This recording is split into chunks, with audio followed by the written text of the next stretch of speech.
Okay. Yeah. Go to the next slide. Yeah. Yeah. Just to give some background about this air quality management lecture series. So we started this lecture series in October 2020. It's more than 5 years now.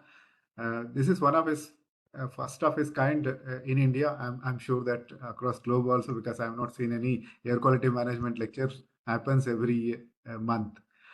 The idea of this air quality management lecture series is to provide a forum for young researchers, scientists, engineers, educators, and practitioners to share their latest advancement in theories and applications.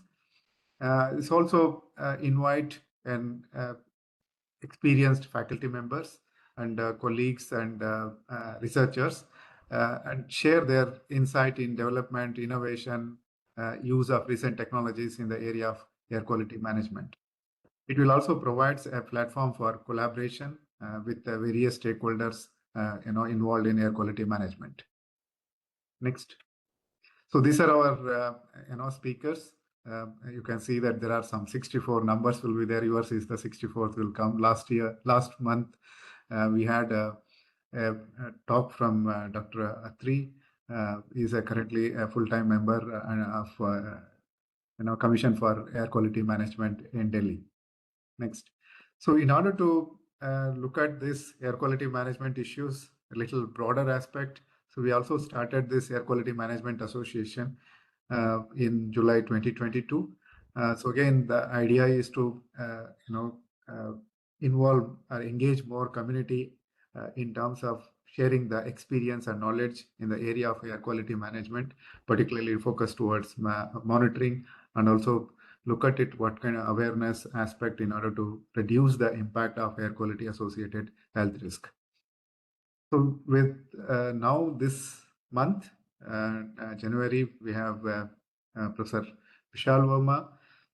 Is an associate professor in the University of Illinois Urbana, Champaign. So he will going to talk, and I request Lakshmi to introduce the speaker.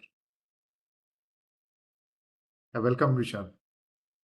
Thank you, Professor Nagendra. Dr. Vishal Verma is an associate professor at University of Illinois Urbana, Champaign, USA, and his current work is focused on assessing the health impacts of ambient air pollutants. In his 18 years of research career, he has published more than 60 peer-reviewed articles in highly ranked journals and has presented his work at least 100 seminars, meetings, and conferences, including several invited talks. Dr. Verma has earned numerous awards and recognitions for his work, including the National Science Foundation Early Career Award, honorable mention in James J. Morgan Early Career Award from ES&T, Center for Advanced Study Fellow, GPS Top Scholar and Excellence in Review ES&T Air Award. Today's talk is titled Novel Tools to Assess the Health Risks from Ambient Air Pollution. Oxidative potential, the capacity of ambient particulate matter to generate reactive oxygen species, is proposed as a better metric for relating the PM pollution with health effects. This talk discusses the measurement of oxidative potential of ambient and indoor PM. Through these measurements and comparisons, the lecture demonstrates the need for a comprehensive toxicity and health impact assessment of PM emanating from indoor and outdoor sources.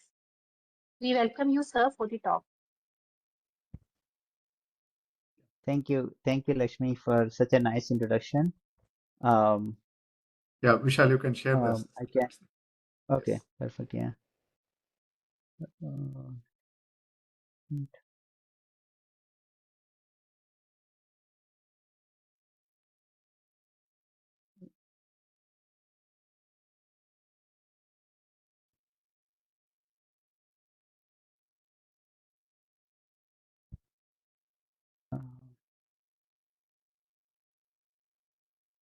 So can you see my screen now? No, it's not full screen. Something is visible on the one of the corner. Maybe you need to share the entire screen. Okay.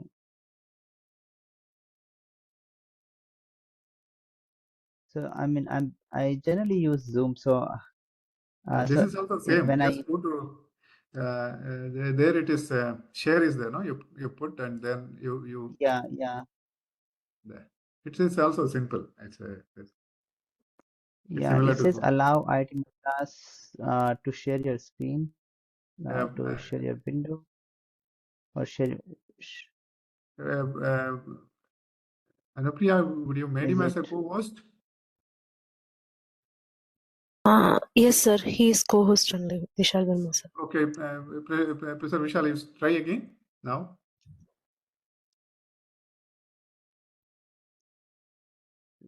It says we can't display your shared content. Make sure that you have allowed permission to share content and then try again. Or is it? 1 minute.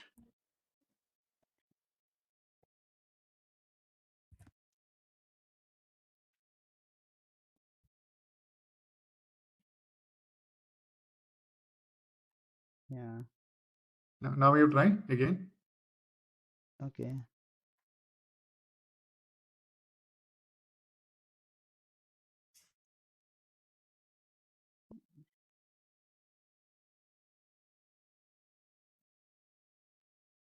Share the screen.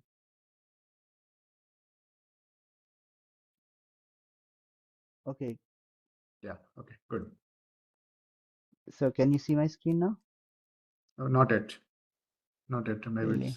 it's coming. Yes. It's now you are started sharing the content. Maybe you can put your presentation. Okay. Yeah. So Yeah. Maybe. now can you? Okay, and is working now? Like you can see my Yes. slides? Yes. We can share your Okay. slides. Okay. It's just that I'm not able to see the participants now. What I'm seeing is just my screen. So don't yeah. worry about that because Okay. you can go ahead with that. Yeah. Just yes. Okay, sure. Yeah. So thank you so much, Professor Nagendra and Lakshmi. Professor Nagendra, for inviting me. I remember we had this discussion in IICAQM conference, in which I was like so fortunate to attend that by chance, and um, and I had a wonderful time, like there in the conference. So, and then which basically resulted into this invited talk. Yeah, and thank you, Lakshmi, for giving a nice introduction. So that the topic of this talk is about the novel tools to assess the health risk from ambient air pollution. Um, and this is an outline of my talk. So first, I will talk about I will give a brief background of the toxicity of ambient PM 2.5. And since oxidative stress is proposed as one of the major mechanisms to explain this PM 2.5 toxicity, I will talk a little bit about it, like, what does it even mean? And then I will talk about different methods to measure this PM 2.5 oxidative stress, which is also called oxidative potential. Then, since ambient PM is really a complex mixture of different chemical components, so I will talk about that. What is the role of these different components or the composition in oxidative stress and the toxicity? And finally, I will talk about um, the emission sources which drive these PM 2.5 oxidative potential. Like, because there has been a lot of heterogeneity in these emission sources which drive PM 2.5 toxicity versus PM 2.5 mass. So briefly, I would like to acknowledge, the funding agencies and a wonderful group of students who have worked with me in the last couple of years, and they are still. Some of them are working with me. This is a pretty old photo, like but I think I didn't get a chance to actually, get a new photo. But many of them have graduated, and I think many of the new members, I have not been able to capture them here. And the funding agencies, like, who have supported my work here in the United States, and also collaborators. Okay, so without wasting much time, I think I will start up on the actual content. So air pollution is defined is like is classified as the one of the leading risk factor responsible for millions of deaths. As per the latest report from HEI, Health Effect Institute, which publishes this report called the State of Global Air Report every year. As per the latest report, air pollution was responsible for about 8 million deaths in 2023, ranking it as second, risk factor which can be prevented, and which basically means that 1 in 8 deaths is linked to the air pollution worldwide. And 58%, about 60% of these deaths are from ambient PM 2.5, while the rest are like around 40% from household air pollution. So the question which my research group at University of Illinois Urbana Champaign is actually, is exploring that how accurate these estimates are and what are the mechanisms, and if so, if we are able to reveal those mechanisms, what chemical components do play a role in these deaths, so generally, the way we actually estimate these deaths, these numbers we get is through the epidemiological studies. And these epidemiological studies have spread across the world. Probably you're all aware of this Harvard six cities studies, which was conducted in 1993, which very nicely correlated the concentration of PM 2.5 with the mortality rate ratio in 6 American cities. And after that, there have been many more studies, such as this global burden of disease report, and then this study was conducted, this is conducted in Japan, which basically linked the short-term exposure to ambient fine particulate matter to out-of-hospital cardiac arrest. So the result of these studies is basically the in the form of these concentration response functions, which link this concentration of the ambient PM 2.5 with the response, the mortality rate ratio or whatever, you call it, yeah. So but these are mostly, the epidemiological studies, as you know, are essentially correlation studies. They link something, they link an environmental exposure to a particular health endpoint. The mechanism is not revealed through these studies. For the mechanism, we actually come down to the toxicological studies. So toxicological studies are conducted at the cellular level, at the biological level, or tissue level, organism level, in which we actually expose these specialized cells, lung epithelial cell lines, and then try to reveal what these ambient PM 2.5 are doing to these parts, to these cells. And then, a lot of these studies have been conducted in the past, and some of these studies were actually conducted at UCLA, John Hopkins, and the central mechanism in most of these studies which was revealed was the oxidative stress, meaning that it was found that these ambient PM 2.5 particle result into oxidative stress, which finally result into inflammation. So I think we basically I'm trying to make a story that why this oxidative stress is important. And I think because it was revealed through many of these studies. So the question is actually comes down to what is this oxidative stress? So in simple terms, oxidative stress is defined as the stress caused by abundance of oxidants. Oxidants meaning something which is able to oxidize anything, a chemical. Mostly in the biological terms is reactive oxygen species. There could be many other oxidants outside. For example, chlorine could be an oxidant, ozone is an oxidant, but in biological terms, generally, these substances are not present in the biological, in organism. In organism, it's mostly the reactive oxygen species or the free radicals. So one can ask that is ROS generation or the oxidants a natural phenomenon to the body, or is it foreign? Is it coming from outside? So to understand that, I will go a little bit into the basic fundamental of the things before I go to the actual implementation. So if you understand, if you maybe remember some of the the basic high school biology, the equation for the aerobic respiration, whenever we eat something some food like glucose, which has sugar. It is oxidized to form carbon dioxide and water, and energy in the form of ATP molecules is released, right? But the actual process is a little bit more complicated than this. The glucose first undergoes glycolysis to form pyruvate, which is then degraded to form acetyl coenzyme A and carbon dioxide. And then this acetyl coenzyme A enters into the mitochondria, where it undergoes the Krebs cycle to release these biological reductants called NADH and FADH2. The main purpose of these antioxidants or the reductant is to donate electrons, which are then transported through this electron transport chain, at each step of which a fixed number of ATP molecules are released. So the last molecules, the last molecule which accept this electron is oxygen. And since there are a lot of protons available in the mitochondria, this oxygen in the presence of protons by accepting electrons form water molecule. So this whole equation is completed. Like carbon dioxide is formed here, hydrogen, the water is produced here, and ATP is formed, right? But as you know that nothing in nature is absolutely perfect, so it's true with this process.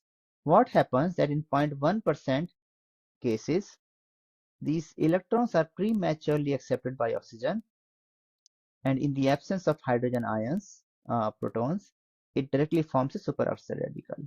So meaning oxygen has a an extra electron. It's called the superoxide radical anion. Now, since it has an unpaired electron, it's a very, very reactive species.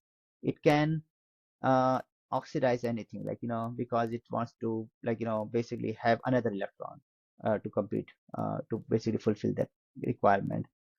So this is the first step in the cascade of the ROS generation, the reactive oxygen species. Once the superoxide radical is generated, then in the next step, it can form other radicals such as hydrogen peroxide, hydroxide radical, and so on.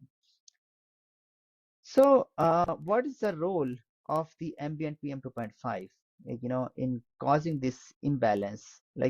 So what we learned from this slide is that ROS generation is not a foreign phenomena. It's actually a very natural phenomena.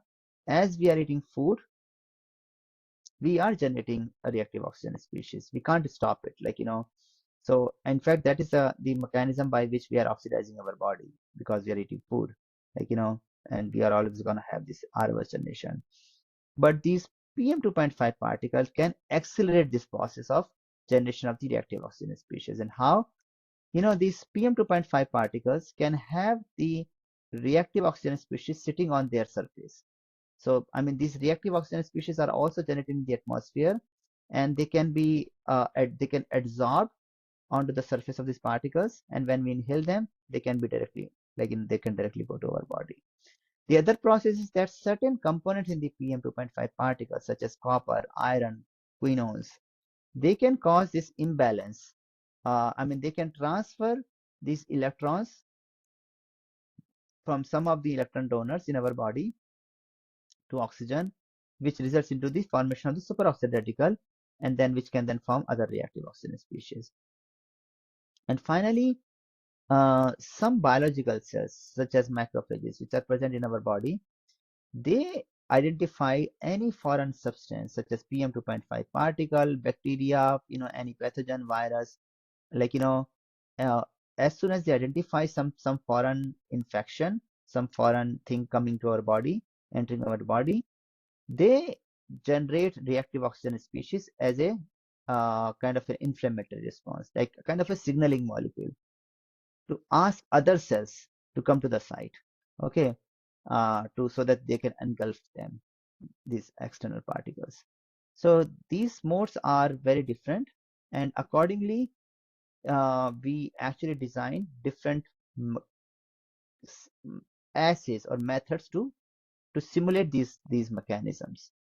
Now, one thing I would like to mention here that that if ROS generation is so natural in the body, there must be a cellular defense mechanism and a body's defense mechanism to protect itself from the ROS. And there actually is. We have a antioxidant defense mechanism. Every cell has an antioxidant defense mechanism. So which are basically, these antioxidants are nothing but kind of the electron donor. So whenever there's a free radical generated in the body, these antioxidants donate their electron to like compete this unpaired electron, like to fulfill this outer shell. So in fact, there is no problem in a healthy individual because we have a very fine balance between the concentration of antioxidant and reactive oxygen species. So this ROS concentration never exceeds, you know, indefinitely because these antioxidants neutralize them. But in certain cases, the antioxidant this balance get disrupted, and as I just discussed, that PM 2.5 particles can disrupt this balance by generating excess reactive oxygen species, which cannot be supported by the antioxidant concentration. Or certain PM 2.5 components can also bind, block these antioxidants, so that even the normal ROS generation cannot be supported. Both of these conditions are called oxidative stress because we have too much oxidants which can be supported by the antioxidants. So as I was mentioning that that the different methods we have developed to simulate this mechanism of the ROS generation. There are many assays, but broadly there are these two assays are the most popular. One is chemical assay, which basically based on the DTT assay, in which we use a compound called DTT and we incubate it with the aerosol particle, which then take out the electrons from DTT and then transfer it to oxygen, which then form the superoxide radical. So what we measure in this assay is the rate of consumption of DTT, which is proportional to the rate of generation of the superoxide radical. In the for the cellular generation of ROS, we generally use biological cells such as rat alveolar macrophage cells or human epithelial lung cell lines, and then in them we inject a dye which is in its raw form it is non-fluorescent, but when we incubate these cells with these particles generate reactive oxygen species, and then these reactive oxygen species oxidize this dye DCFH to DCH. This DCH is fluorescent, so the whole cell becomes fluorescent, and then by counting the number of fluorescent cells we can measure the rate of formation of the reactive oxygen species. So we have developed here at UIUC, we have developed other mechanisms of the oxidative stress, for example, as I was mentioning, that oxygen by accepting electron can form superoxide radical, and then it can further form hydrogen peroxide, which in the presence of iron or some transition metals, copper, can form hydroxyl radical. So if we measure only the rate of formation, rate of generation, consumption of DTT, it is proportional to only this first step of the reaction, right? The rate of formation of the superoxide radical. It does not simulate the generation of the hydroxyl radical, which is another major phenomena, which is another major process to leading to the PM 2.5 toxicity, because hydroxyl radicals are way more reactive or way more toxic than the superoxide radical. So we developed this method to measure the hydroxyl radical generation by this PM 2.5 particle, in which we add a another quenching agent, like another compound which actually traps these hydroxyl radical, which and then becomes fluorescent, and then by measuring the fluorescence intensity we can capture the rate of formation of the hydroxyl radical. So these, how can we convince ourselves that this PM 2.5 generated oxidative potential is really a major phenomena responsible for the PM 2.5 toxicity? So there have been a lot of debate on that also, and this study which we conducted, which we finished recently, and it is now actually it's just been published in ASNT. I got the final email this morning. Here we did a very interesting study. For the first time, what we did is that we measured the cellular toxicity for the PM 2.5 from many cities in the United States, in the Midwest US, You can see Chicago, St. Louis, Indianapolis, Champaign, Bonneville, and cell viability is shown here on the y-axis. And then we looked at the correlation of ROS generated by these particles in the cells versus cell viability. So cell viability is opposite of the cell toxicity. So higher is the cell viability, lower is the toxicity. As you can see, that there's a reverse correlation, meaning higher is the ROS generation, lower is the chances for the cells to live. That means higher is the toxicity, right? And at all the sites, we see a very significant correlation. And interestingly, what we did is in the next step, we treated these cells with the antioxidants. We treated them with two types of antioxidants, glutathione and ascorbic acid. So the ascorbic acid is not shown here, but glutathione is shown here. And what we found that when we treat these cells with antioxidants, this glutathione, their capability to handle this oxidative stress is significantly increased, meaning there was lesser ROS generation in these cells. And as a result of which, these cells were better able to live.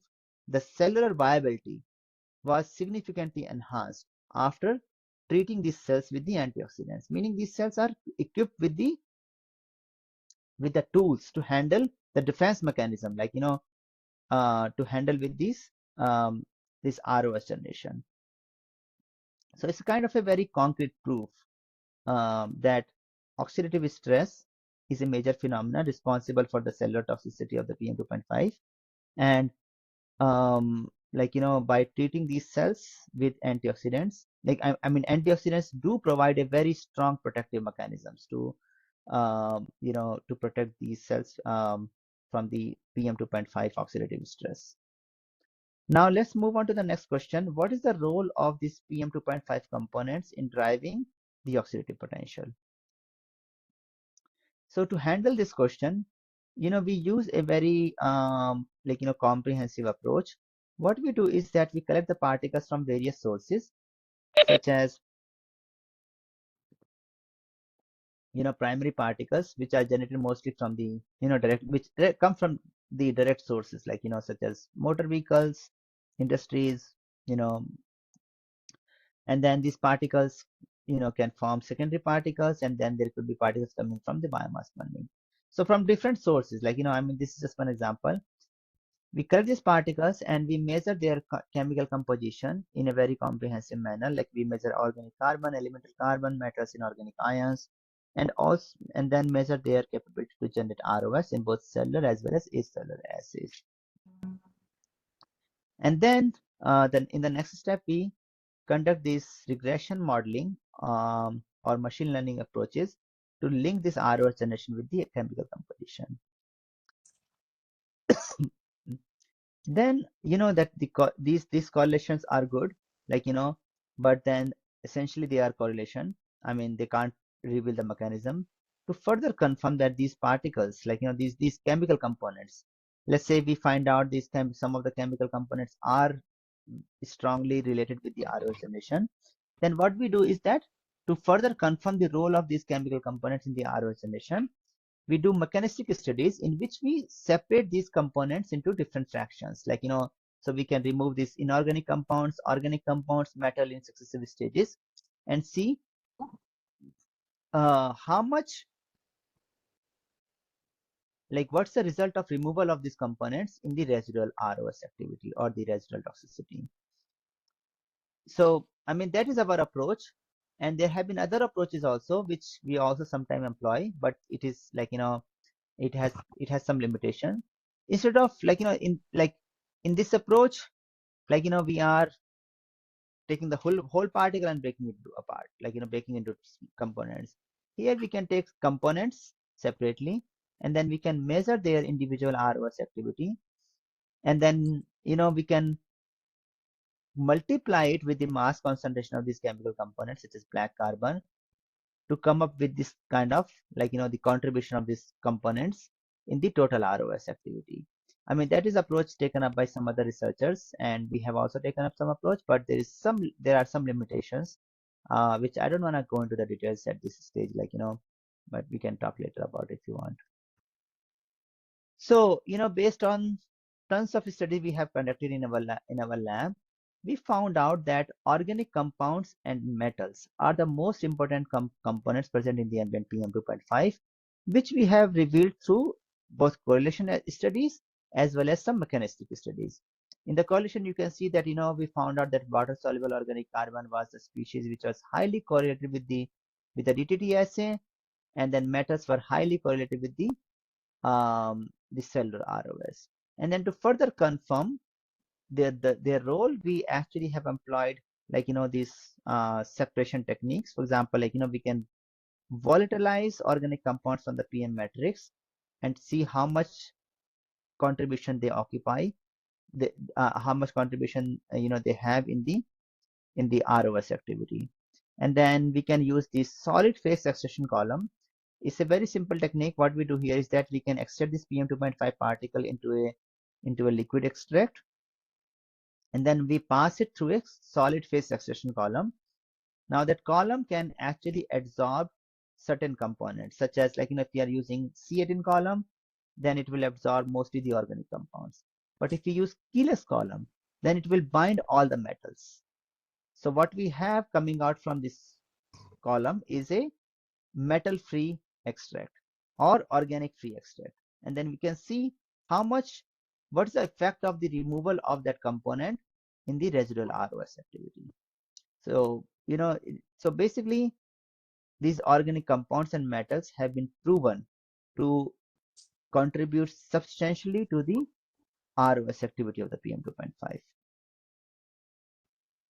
So the problem with this method is that, if you look at it, we can separate bulk compounds, like organic like when we say water soluble organic carbon is a bulk species. Now this water soluble organic carbon, it can have thousands of organic compounds. What are the specific compounds which are responsible for the ROS emission? We did not know that. And to further narrow down the components, the actual components present in the organic aerosol or the water soluble organic aerosol, we took the help from this instrument which is called the high resolution aerosol mass spectrometer.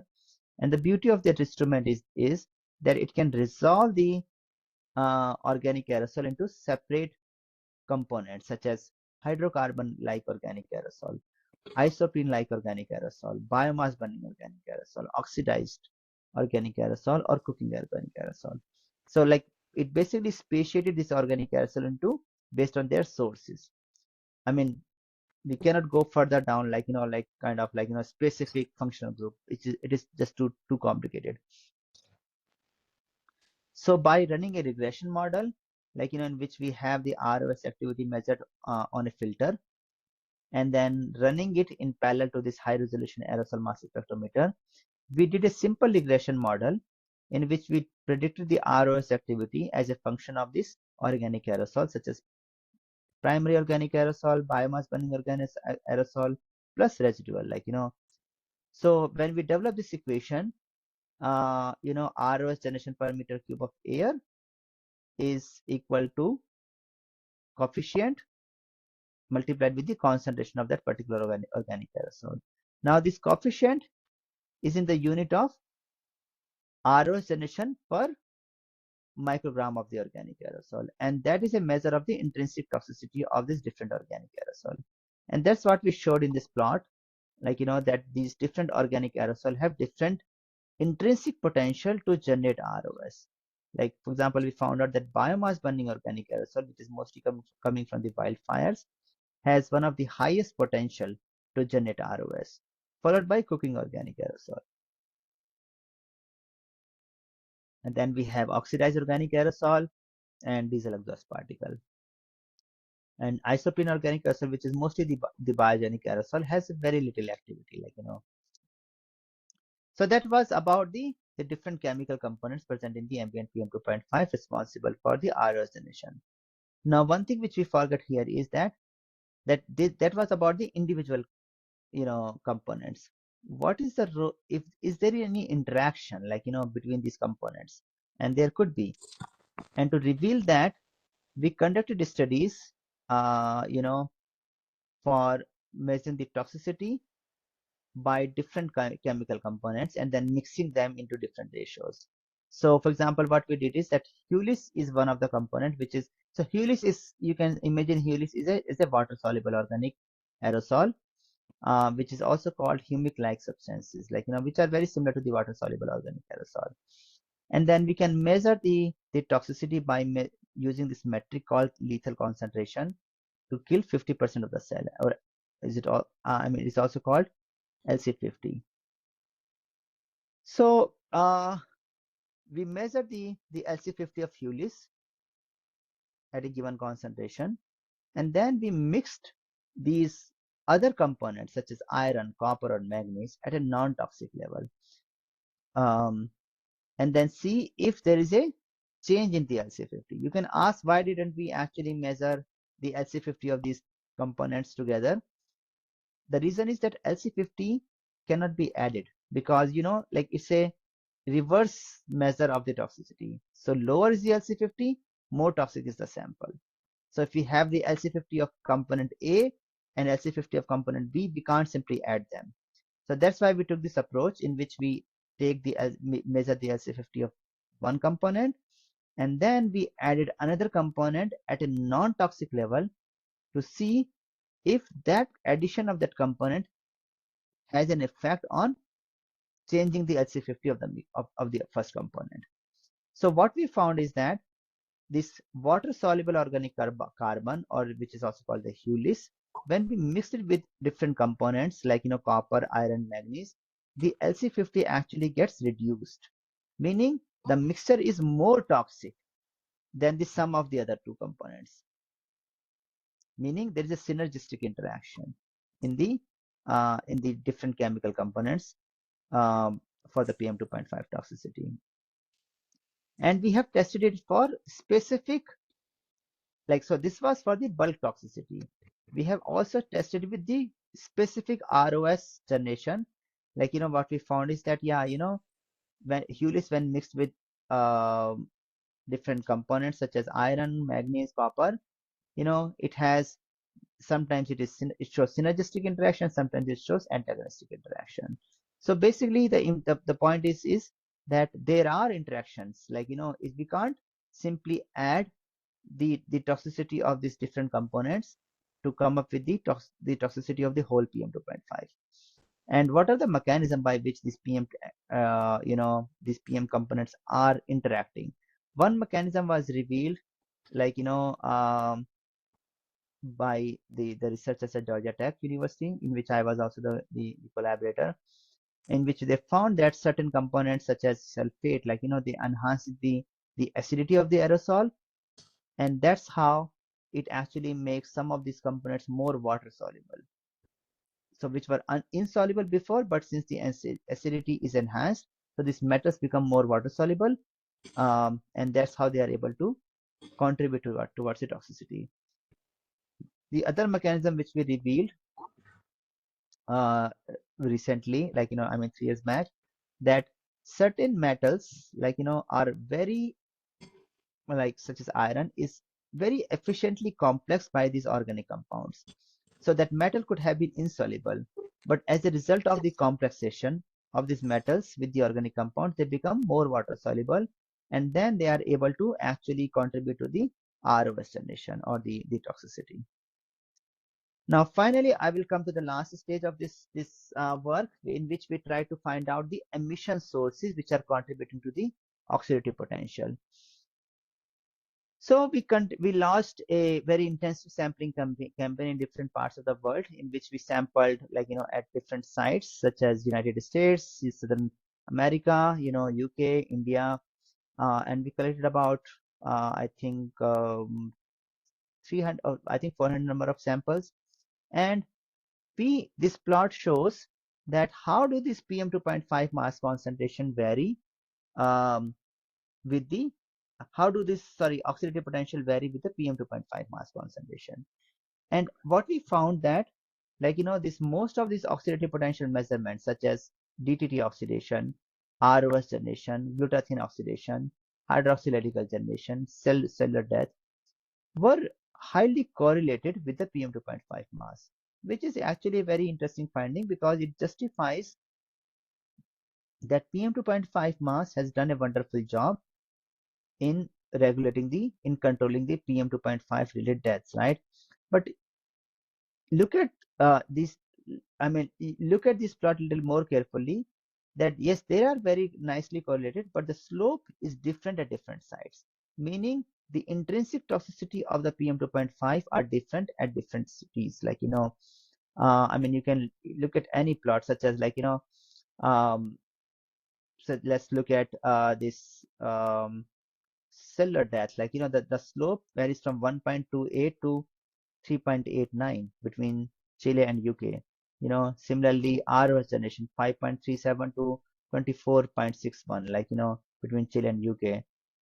And in India, it is 2.57, meaning the same particulate mass is able to produce much more ROS in UK than in India.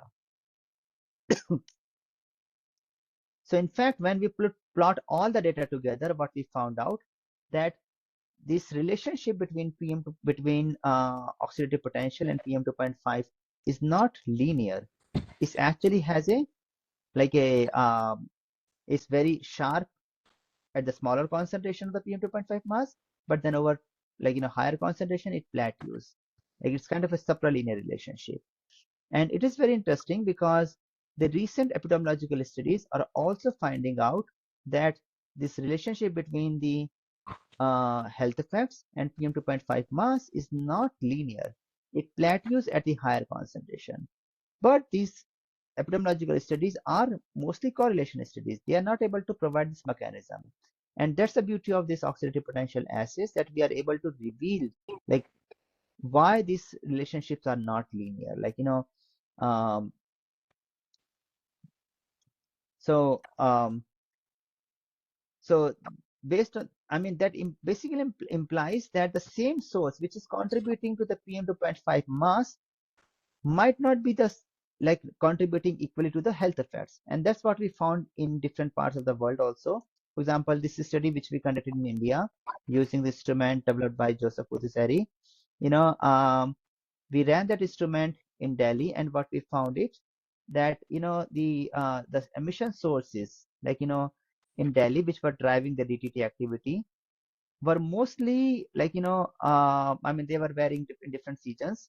But if you look at the winter fog, it is mostly the biomass burning and secondary organic aerosol contributing about 80% of the toxicity, right, of the DTT activity. But if you look at their contribution, the PM2.5 mass is not more than 10 to 20%, like, based on the previous studies. And similarly, this another study which we conducted in the Midwest US, in which we apportioned the contribution of these different emission sources to PM2.5 mass versus OP, oxidative potential, we found out that secondary organic aerosol is a major contributor to the ROS generation at most of the sites.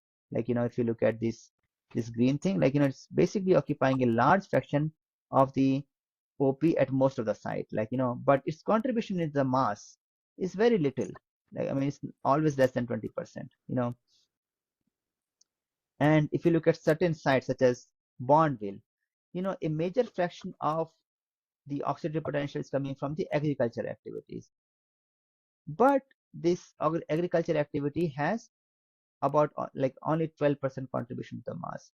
If you look at this site called the roadside site, road does make a big contribution to the oxidative potential, but it has a very little contribution to the PM2.5 mass.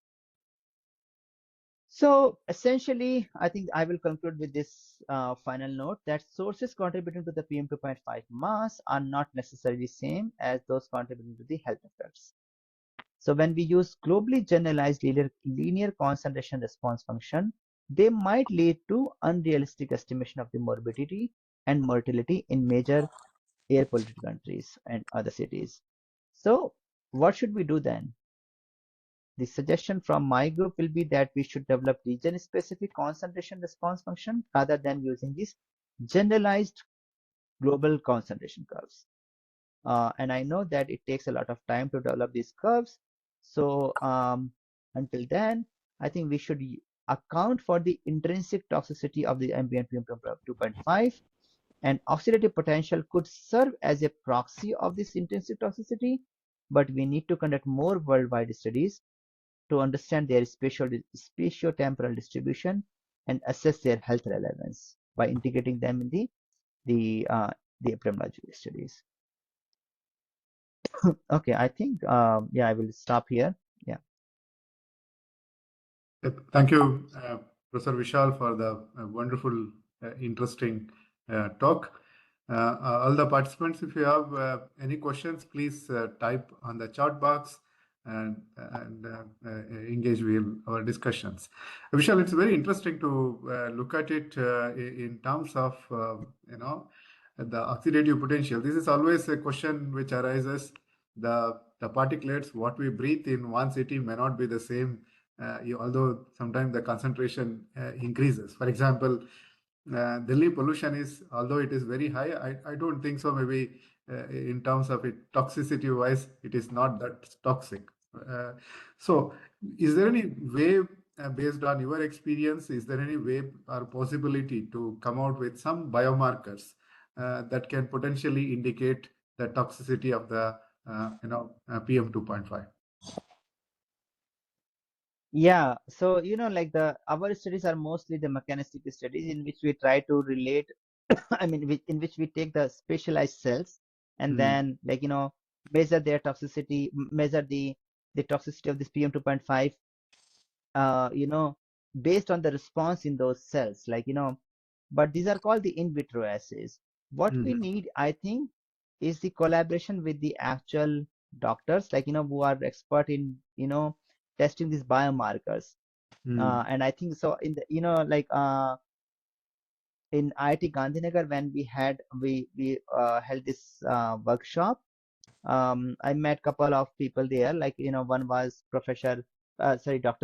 Harshal Salve, so I think yes, the biomarkers, certain people actually have used, certain researchers have used these biomarkers such as exhaled fraction of nitric oxide, or um, the um, the ratio of reduced versus oxidized glutathione in the exhaled breath condensate. So yeah, these biomarkers can be used, but they are not that easy, because you really have to expose the people to very high level of pollution, and then you have to take the sample from their exhaled breath, to measure this concentration. So, but I think these assays which we have developed, they can be used as these screening assays to test whether these particles are really toxic and to what extent. And once we have those, these preliminary estimates, then we can maybe go further down, we can test certain scenarios in which such as for on particular days we find very high toxicity for particular emission sources, and then I think we can use those actual biomarkers measured in the actual human subjects. Okay, that's interesting. So there's some questions in the online. I don't know whether will you be able to read, or should I read it from here? There is a chat box. One first question is from Dr. Ekata Sharma. I think this talk you might be knowing that we covered from US to Australia. So people have joined from really? across. Okay. Yeah. Thank you. Please go ahead. I see. I see a lot of comments. Yes, Ekata is the first comment. She thinks that what are the challenges faced in this study? Challenges faced in this study. Yeah. Sorry. I mean challenges. Yeah. So are you talking about this particular the study? Because I talked about so many studies here. It's just an extract of a lot of the studies which we have. If you are asking about the global study which we conducted, I think the most important challenge was that we faced that PM 2.5 particles were collected in different parts of the world using their own sampler, using own protocol, but we try to ensure that they are all on similar type of filters, but different samplers were used, different protocols were used, different flow rates were used, and um, but we just indicated to them, like, if you can actually just preserve these filters as soon as possible, as like, after their collection, so that we can preserve the mass, because certain components such as nitrate are highly volatile, like, they can go away from the filter, and certain volatile substances such as volatile organic compounds, they can also evaporate from the filter, like, so we we communicated to all our collaborators to preserve these filters in the freezer as soon as possible, but it is possible that there have been you know artifacts related with the different protocols, and yeah, I mean, and as soon as they arrived in our lab, we studied their analysis. um so yeah, there were kind of challenges, like, Yeah, just to Vishal, I think just to trying uh, to see that one. I'm just trying to what Ekata's point was to see that, because all these measurements, if you keep it for, we do a 24-hour measurements, assume that we are collecting the filter for 24 hours measurement.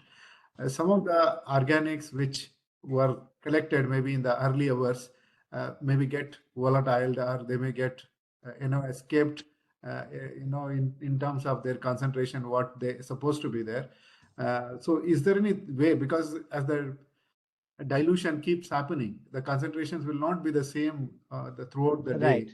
So is it that, I yeah. think a point was to look at it, can we if there is a challenge, how do we address this? Yeah, I mean, I think it's a very difficult challenge. We can't, really eliminate it. Uh, Um, like, during sampling, whatever the loss is, like, we really can't eliminate okay. that loss. Only after the Okay. sampling we can minimize that loss by by preserving it in the freezer as soon as possible. You know, um, so that's what we did. And at certain sites, like, the PM 2.5 mass concentration was lower, so we had to actually sample it for more than 24 hours. Like, for example, especially in the Midwest US, it was very clean, like, when we sampled. So we have to run the sampler for 48 hours, like, so during sampling, that loss might have happened, like, we can't really eliminate that. But I Hmm. think what we can do is just minimize that loss after the sampling. Um, yeah. Okay. Yeah. So the other question is from the Gupta ji.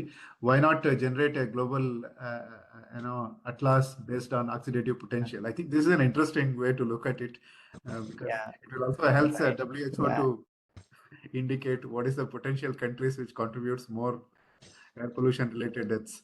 right. Yeah, that is my objective. Like, really, I like your comment. Like, I mean, why not generate? Yes, I would like to generate. I think it's just that I need more support from the, everybody. Like, Yeah, if we sure. can actually have it go, let's yeah, yeah, I will be very interested in that, because I think we then only we will be able to actually use this parameter in the epidemiological studies. Like, I totally agree with you. Yeah.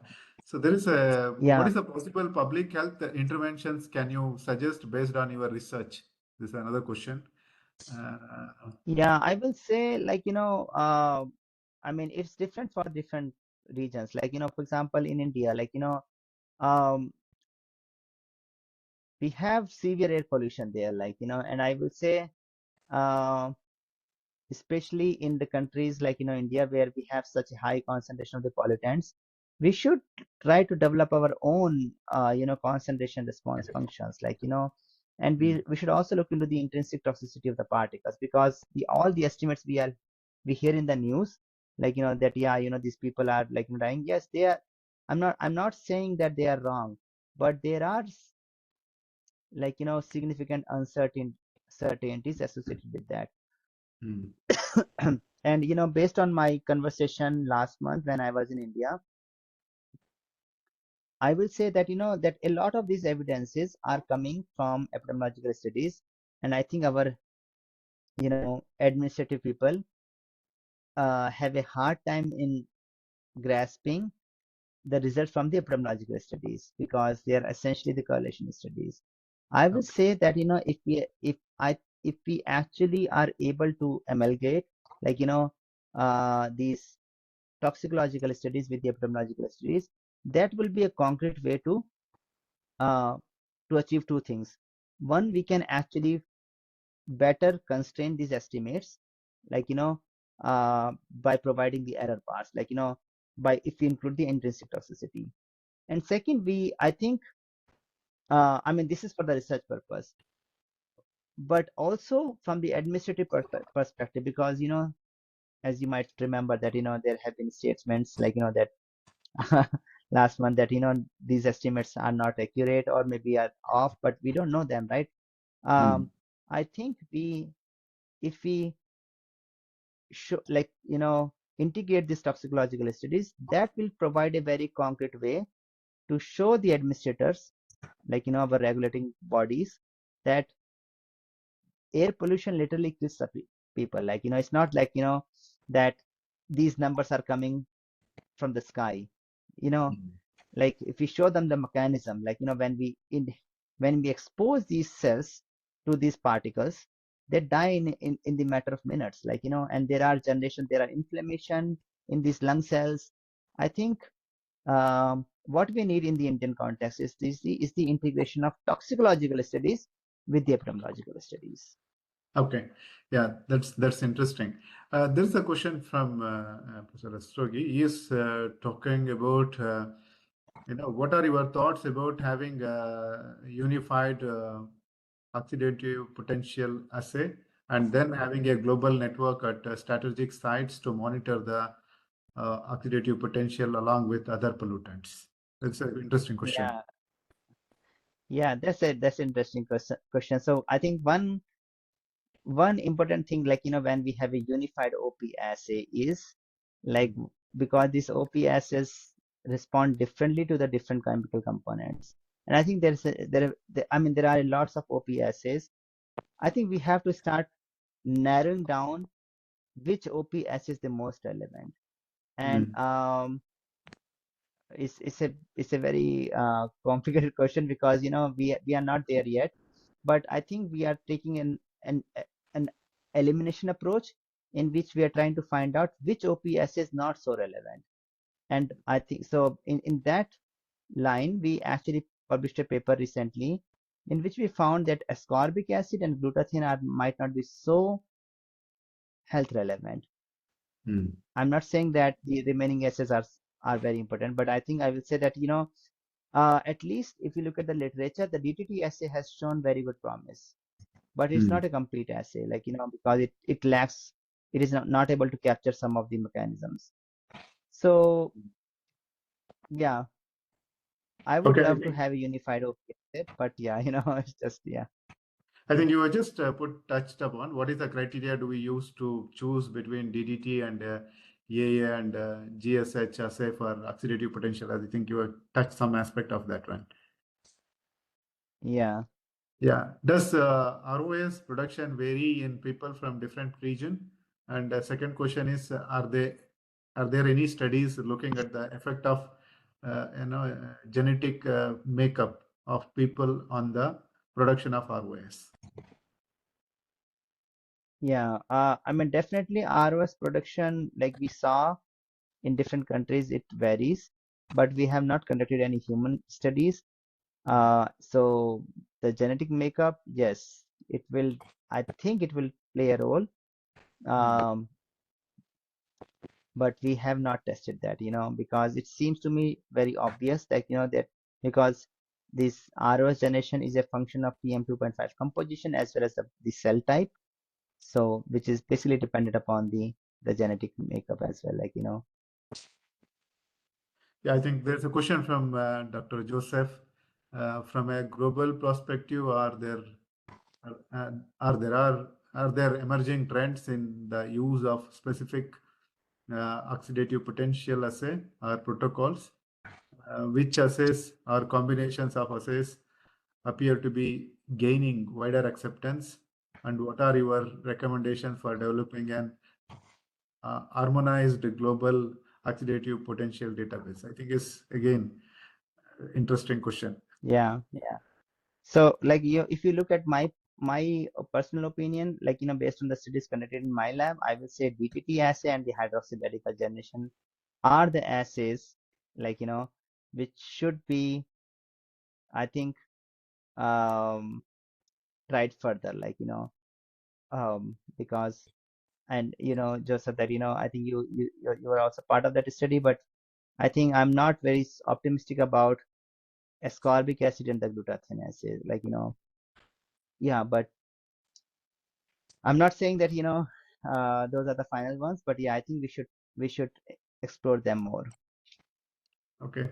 Yeah. Thanks, Vishal. We'll have one. So I'll request everyone to start your camera. We'll have one, photograph. Sure. Yeah. Yeah. Start all of your camera.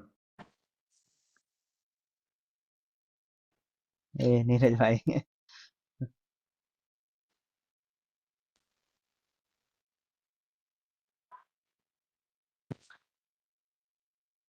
So what I'm Lakshmi, seeing on my screen is just only 6 people. no, I don't know.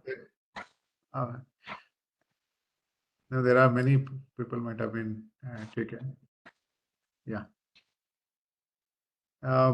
Can you, Lakshmi, who is handling? So everybody has opened started their camera. Ashwin and Lakshmi. So you should remove the slides probably, then everybody will be there. Yeah. I think Vishal, you just unscreen Okay. it. Yeah, maybe you will see better. Okay. Stop sharing. Okay, I stopped sharing. Now Yeah. you can see. So you can see many photos now. Okay. Yeah.